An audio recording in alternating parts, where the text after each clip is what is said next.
Praise the lord. దేహ పరిశుద్ధత గురించి ఒకసారి మనం తెలుసుకుందాం.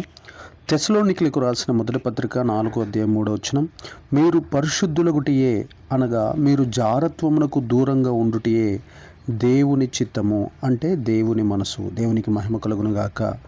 మనము ప్రతిరోజు క్రీస్తు యేసులోనికి, పరిశుద్ధతలోనికి ప్రవేశించటం కోసం, మన పరిశుద్ధతను సంపూర్ణమైనటువంటి పరిశుద్ధతగా మార్చడం కోసం, క్రీస్తు యేసులాగా రూపాంతరం చెందటం కోసం మన శరీరాన్ని బాగా పరిశుద్ధతలోనికి, ప్రార్థనలోనికి, నీతిలోనికి, సత్యంలోనికి నడిపించాలి.